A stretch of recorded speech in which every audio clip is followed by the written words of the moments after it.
اول سؤال يصدمك الولد او البنت ابن السادسة ويقول لك: من هو الله؟ يا الله، انت عمر ما سألت هذا السؤال.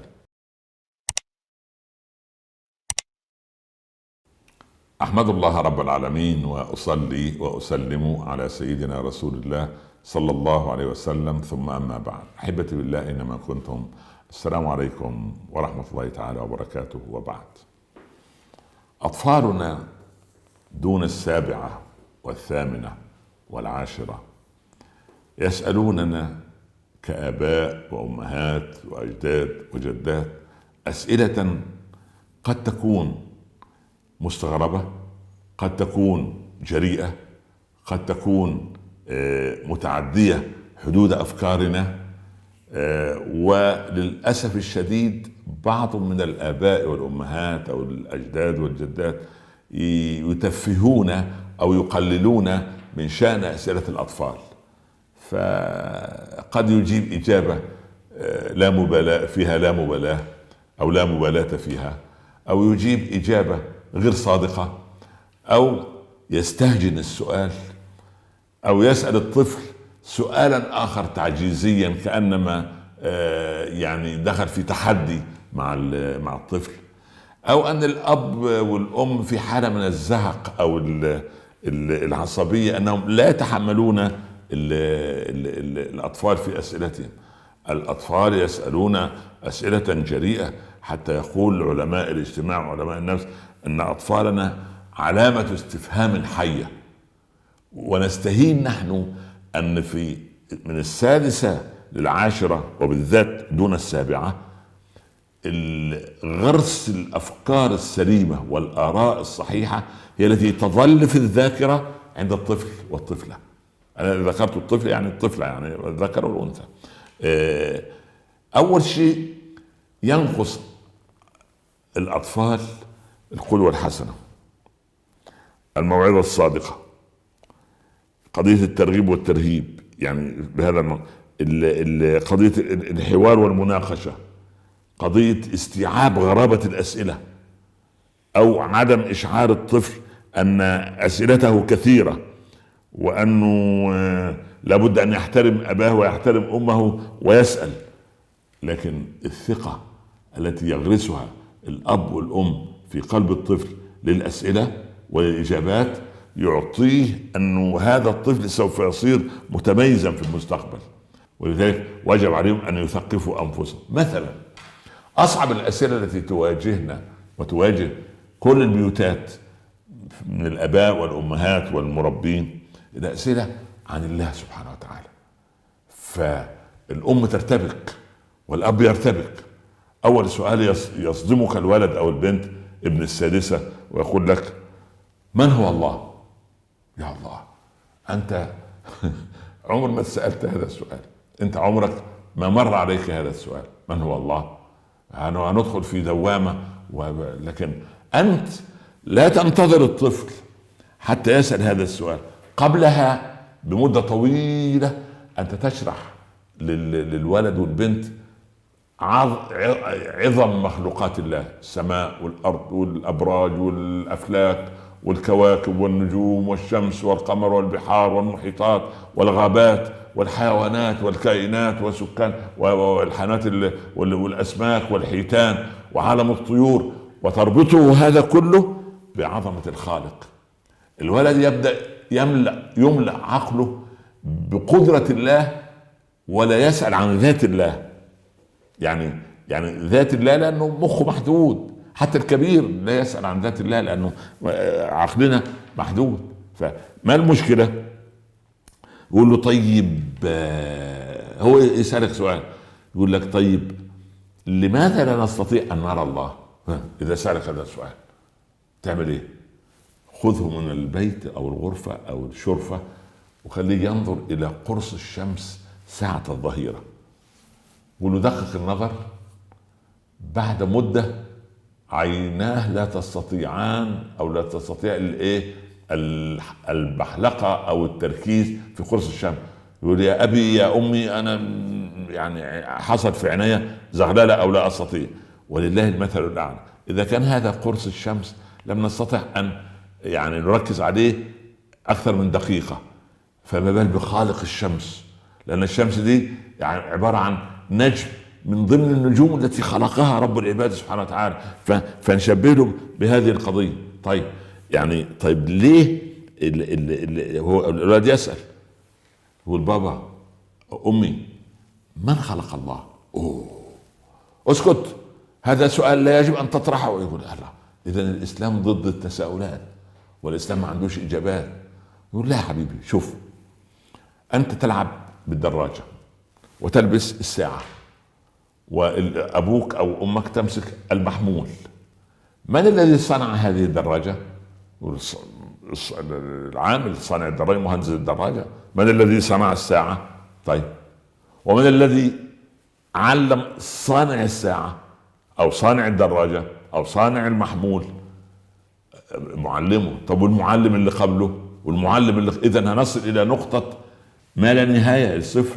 فإذا قلت أن من خلق الله، الله خالق كل شيء وكلنا من مخلوقاته، فبالتالي أنت يعني تراعي مسألة عقل الطفل وربطه بشيء مادي إلى حد ما، لأن الأولاد يؤمنوا بالمحسوس. فممكن يقول لك طب يا بابا أبويا، هو ليه ربنا لماذا لا يجوع ولا يعطش؟ فتقول له حبيبي، الله عشان خلقنا ودبر لنا كل شيء وأعطانا كل شيء ومنحنا كل شيء، وانت تربط له كل شيء بنعم الله سبحان الله. فلما تربط له كل شيء بنعم الله سبحانه وتعالى، ساعتها يبتدي يرتبط بمحبته لله. الله أعطانا كل شيء، أعطانا هذا الطعام وهذا الشراب وهذه الصحة، وهو الذي يجعلنا ننام وهو الذي يجعلنا نقوم، فنربطه بالله سبحانه وتعالى. تقول لك طب يعني أبويا بابا، لماذا هو يرانا وأنا لا أراه؟ كيف يعني؟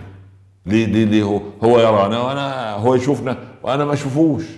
قلت طب تعالى، هو تسكن أنت في الطابق مثلا الخامس أو العاشر، تعالى وتوقفه في الشرفة بلكونة وتقول له انظر إلى السائرين في الشارع، أنت تراهم لكنهم إيه؟ لأنهم لا يرونك. سبحان الله. بلاش دي، افتح له التلفزيون على النشرة، قول له المذيع ده نراه ولا لا نراه؟ يا بابا أنا أراه. وتعرف ماذا يلبس؟ طبعا أعرف، واضح جدا لابس قميص أبيض ولابس ثوب كذا وكذا، طبق جميل. هذا المذيع يرانا؟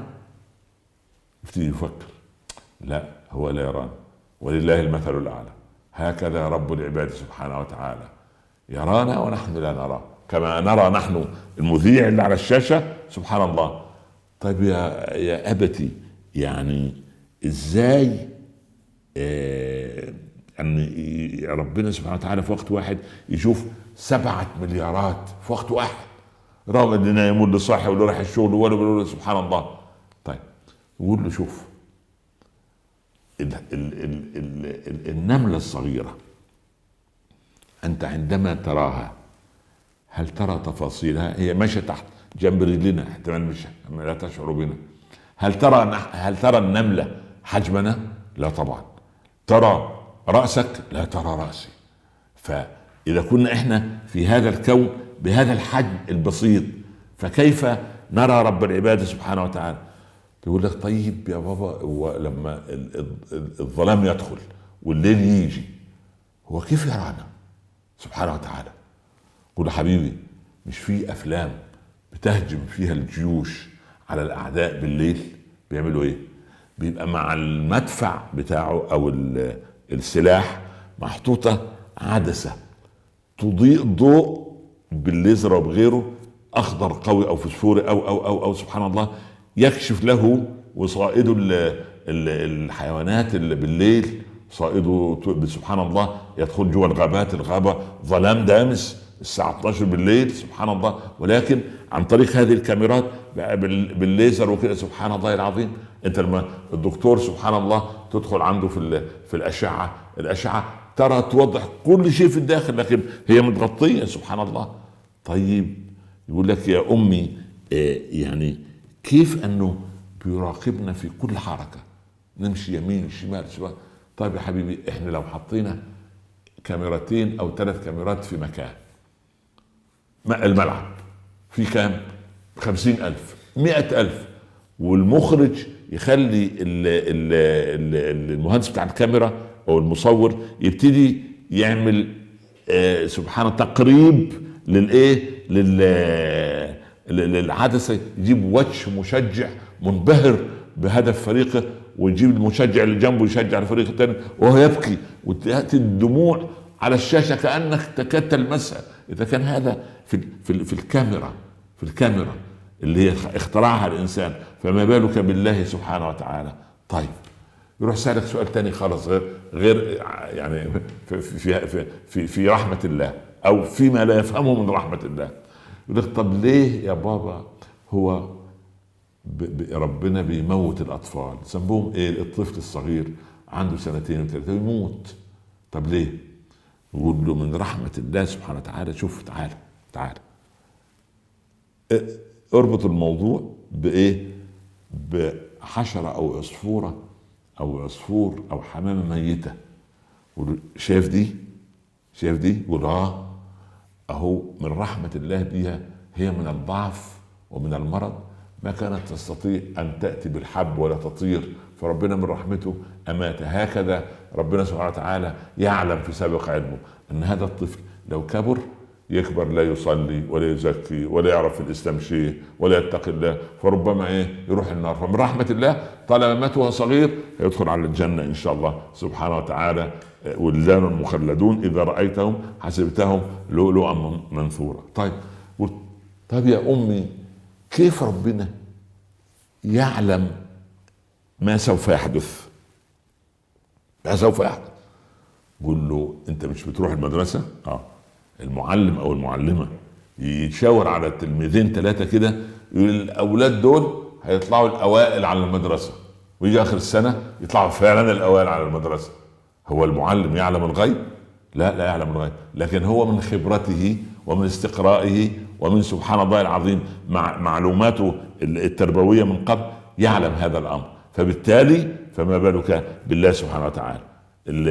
تلاقي مثلا يعني المصمم الدواء مثلا، مصانع الدواء بتوع الفارماكولوجي عارفين التركيبة بتاع الدواء، وعارفين انه ممكن لو خدوا اللي عنده مرض في الكلى مثلا هيؤثر عليه السبب، يبقى هم فاهمين.